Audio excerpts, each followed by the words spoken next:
Magic the Gathering's Dungeons & Dragons Adventures in the Forgotten Realms set has been fully spoiled, showing us all the goodies that we can get our hands on. And tomorrow is our first opportunity to get our hands on those cards. So what we're going to do today is we're going to take a look at what's currently the top 10 most valuable cards in the set. Magic.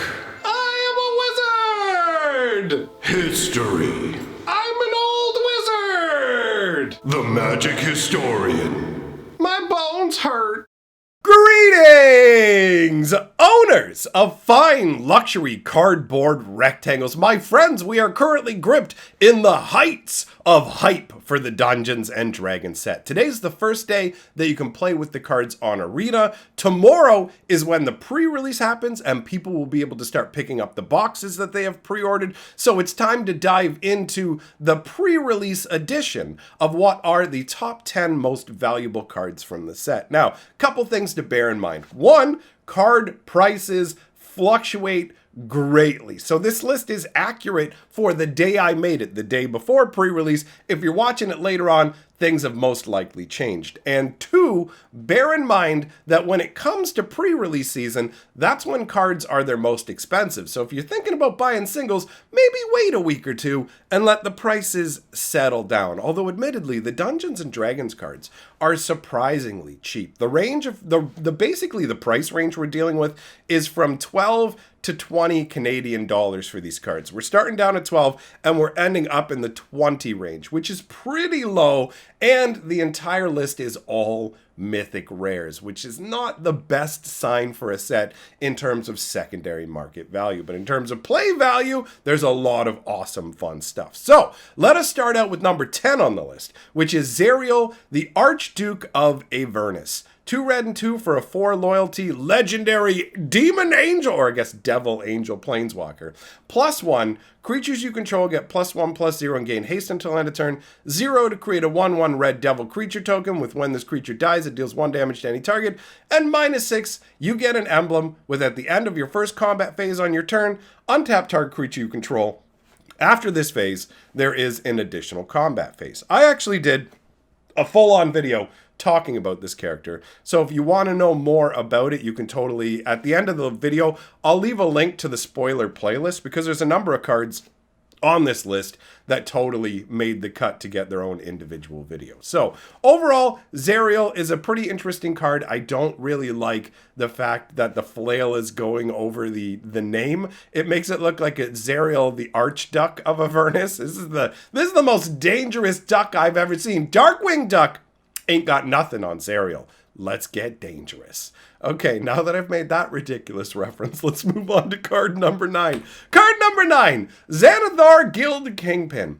1 black, 1 blue, and 4 for a 5/6 legendary beholder. Now, this character is so interesting that I did a spoiler video talking about him, and I actually did a lore video about him on my lore channel, Fantasy Geographic. So, at the beginning of your upkeep, choose target opponent. Until end of turn, that player can't cast spells. You may look at the top card of their library anytime. You may play the top card of their library, and you may spend mana as though it were mana of any color to cast spells this way.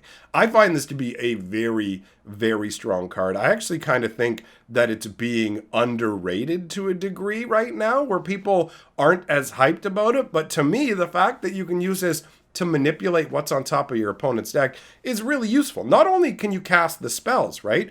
But you get to look at the top card of their deck whenever you want. So you can cast spells off the top of their deck until you just hit a land and then say, okay, go. And then you can just make it so as long as you have enough mana, you can make it so all they can do is draw lands for the rest of the game while also benefiting greatly from their spells and shutting down their ability to respond on your turn. This is a genuinely potent Magic card, and the artwork is a lot of fun. You know, you can see Xanathar with his pet goldfish. There's all kinds of people lounging around. I kind of took issue with that part of the artwork, but if you want to know more about that, go into the spoiler video. I don't really need to rehash that here. All right, let us move on to what is number 8 on the list, and that is Loth, the Spider Queen. I remember when I first saw that, it was like, whoa, wait a minute. That's cool. They're turning gods into planeswalkers because gods are somewhat interdimensional beings, you know? It's kind of difficult to decide exactly what would be a planeswalker when you don't have planeswalker sparks. So this is a cool choice. So Loth is the evil Spider Queen of the Drow Elves. 2 black and 3 for a 4 loyalty. Whenever a creature you control dies, put a loyalty counter on her. 0, you draw a card and lose 1 life. -3, create 2/1 black spider creature tokens with menace and reach. And -8, you get an emblem that says whenever an opponent's dealt combat damage by 1 or more creatures you control, if that player lost less than 8 life this turn, they lose life equal to the difference. So you could just swing in with 1 little spider. Oh, you took 2. Meanwhile, now, let's add on an extra 6 in life loss.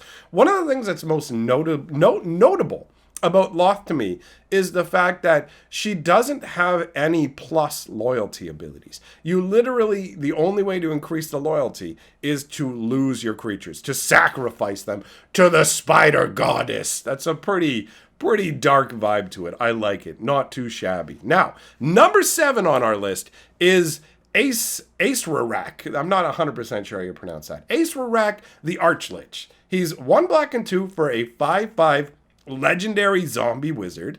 When he enters the battlefield, if you haven't completed Tome of Annihilation, return Ace-Rarak the Archlich to its owner's hand and venture into the dungeon. There's a part of my brain that's like, well, Tome of Annihilation, or Tomb, I should say, not Tome. Tome's a book. Tomb of Annihilation is the name of a Dungeons and Dragons campaign adventure, right? Like a thick module, a thick adventure book. So it kind of makes me laugh thinking about the idea of like, well, you know what? I did play through the campaign, so I have actually completed the Tomb of Annihilation, so I don't have to return him to my hand. You know, like, that is an amusing concept to me. Obviously, it specifically refers to the dungeon card itself, and I wasn't expecting to see a creature keyed to a particular dungeon, but obviously, considering this is a character straight up from the Dungeons and Dragons adventure, it makes sense for this to be a part of it, right? I mean, Ace-Rarak specifically has to do with the Tomb of Annihilation. So, whenever he attacks, for each opponent, you create a 2/2 black zombie creature token, unless that player sacks a creature. So this is a very interesting concept, because it's not exactly automatically easy to complete the Tomb of Annihilation, but the rewards you get are pretty beefy. He's only 3 mana to put out, and if you make him your commander, you're going to be able to keep recurring him, right? So he's got some genuine potential. I don't know if he's placed properly on this list. I feel like, honestly, this guy should be lower than Xanathar, but whatever. I didn't decide the markets, right? I'm just taking a look at what people want. Let us move on to number 6. Number 6 is Tmat, the 5-headed chromatic dragon god. 1 green, 1 red, 1 black, 1 blue, 1 white, and 2 for a 7/7 flying dragon god. When it enters the battlefield, if you cast it, search your library for up to 5 dragon cards, not named Tmat, that each have different names, reveal them, put them into your hand, then shuffle. My children will rule over all! You know, I mean, like, this is an awesome concept. I love the little wizards down there for scale. Oh, we worship you, Tmat. That's fun. And also, I like the fact that, like, half of the list, there's 5 dragons on the list. Buckle up, because we're going to Dragon Town, my friends. It's all about dragons, all the way up until we get to number 1 on the list, actually. Tmat is a cool card for dragon lovers, letting you tutor up a bunch of dragons and creating the concept for variety. Obviously, for things like Commander, all of your dragons are going to have different names anyway, so the downside doesn't even exist. This is a juicy card right here. So what dragon is next? What's number 5? Number 5 is Amrith, Desert Doom. 2 blue and 3 for a 5/5 flyer. It has ward 4 as long as it's untapped. And when it deals combat damage to a player, you draw a card. And if you happen to have less than 3 cards in your hand after drawing that card, you get to draw up to 3. You get to return your hand to a full 3 cards. So if you had no cards in your hand and swung with this, draw a card, then draw 2 more. It's literally an ancestral recall on a 5/5 flyer that when you put it out has ward 4. So it's just, this card seems so strong to me. I'm genuinely surprised it's only middle of the list. The fact that ward can keep it around until you can untap your counter mana is bonkers to me. And I love the artwork. I love the way that Amrith is hanging here over a desert with lightning flaring in the background. That looks absolutely great to me. But ultimately, I feel like this card is better than people think. Maybe I'm wrong. Maybe it just won't be as great as it seems. But the card advantage and the fact that as long as it's untapped, like, dude, you can just go, oh, okay, on my next turn, when I swing with it, I've already got a bunch of answers because I'm playing blue. So you try and do something, counter it. You know, it's just so strong to me. So strong. Now, let us move on to number 4. Number 4 is Inferno of the Star Mounts. 2 red and 4 for a 6/6 flying dragon. This spell can't be countered. It has flying and haste. Pay 1 red. Inferno of the Star Mounts gets +1/+0 until end of turn. When its power becomes 20 this way, it deals 20 damage to any target. The flavor text says, the ancient dragon Inferno has earned his fiery nickname. Yeah, I'm sure that I totally just butchered the name. That's funny. Anyways, I have to admit, I didn't really expect this card to rank as highly as it does. I'm surprised this is ranked over Amrith. Like, if you had told me this was in the top 10, I probably would have put it at number 10. I mean, yeah, it's got a big flashy ability in terms of you can pump it to 20 and then it does 20 damage to any target. But that requires, if you're just using its fire breathing ability, that requires 14 additional mana. You know what I mean? Like, so this is, I mean, compared to a Shivan Dragon, it's absolutely bonkers. A Shivan Dragon is just 6 mana for a 5/5 flyer. Pay 1 red, give it +1/+0. This one's 6/6, can't be countered, flying, haste, and has fire breathing. Maybe I'm actually underwhelmed by the card because I'm just thinking about getting to 20, and I'm not thinking about how gross this would just be if you even ignore that ability and just look at it as a bonus. This is an alright card. I'm genuinely surprised that it ranks as highly as it does. And out of all the dragon arts, this one is the least impressive to me. He looks all right. I mean, it looks like he's just getting ready to start breathing fire. I don't know. Maybe it's something about the posture of his body. This card to me I can't believe it's number 4 on the list. I genuinely can't believe it. I can believe number 3, though. Number 3 is Ebb And Death, the Draco Lich, which is so cool, man. He's a zombie dragon, but he should be a skeletal dragon. Let's be real. I think they just did that so zombie decks could have more fun with them. But ultimately, Draco Liches are liches that are made out of dragons, and liches are already an amazing concept, right? A lich is like a powerful mortal wizard who's found a way to break the bonds of death and live in a state of undeath, but at the same time maintaining their personality and their intellect. Most of the time, when you're rendered into undead, you're a mindless, shambling husk, whereas liches are fully cognizant and remain themselves. And that's a cool enough concept for like a human or an elf or something like that. But when you extend it to a dragon, oh, magnificent. This is like basically there's a cult that worships these skeletal dragons and goes out and tries to convince dragons to undergo the ritual to turn into one. Such a neat concept. Anyways, 2 black and 2 for a 5/2 flash flyer. Enters the battlefield tapped. And you may cast Ebb And Death from your graveyard if a creature not named Ebb And Death died this turn. So whether it's your creature, your opponent's creature, it's got flash, which means you can do it on either turn. The ability to recur this, plus the speed at which you can cast it, the low mana cost, and the 5 power makes this a very resilient threat overall. And I genuinely think this is a fantastic card.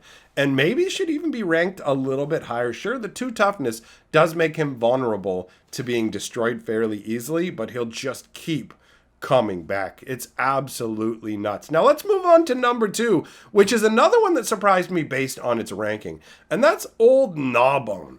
Old Nawbone is ranked number 2 on the list. And if I had to guess, I would have put him down closer to the bottom. I think Amrith is a stronger card than this. But Old Nawbone does have an impressive ability, right? 2 green and 5 gets you a 7/7 flying dragon.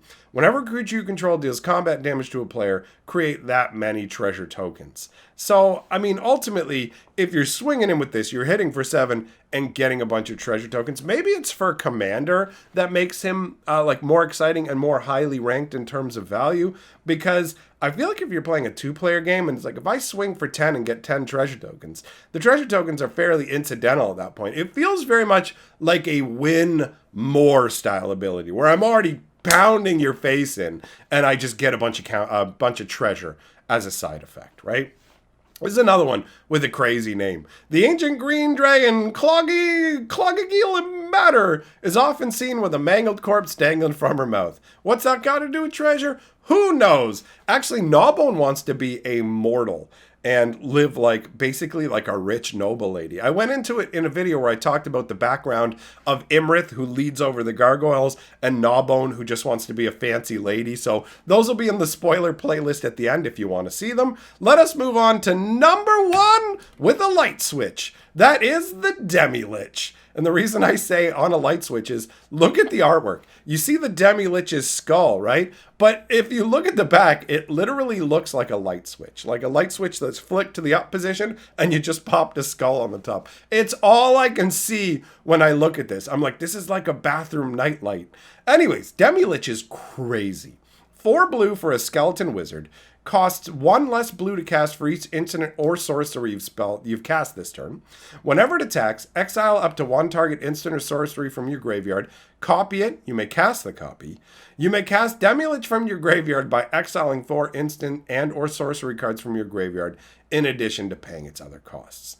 This card is insane. It has the same sort of recursion concept that we were talking about with Ebb And Death, where you can just keep bringing it back, right? But on top of that, it lets you cast spells additionally from your graveyard. Now, the 4 blue is prohibitive in terms of costs for non-blue decks mostly, but for blue decks, 4 blue is not a big deal at all, and you get a 4/3 creature that can keep coming back over and over. And as I mentioned before, I think the concept behind liches is amazing, so this is a flavor win as well. So that's number 1. It tops off the list. These, again, I will reiterate, are pre-release valuations, so this list will change over time. Let me know your thoughts in the comments below. Thanks for coming by, my friends. Big shout out to all my patrons for supporting my channel. I'll see you guys next time. Playlist of all my D&D spoiler card videos on the screen now.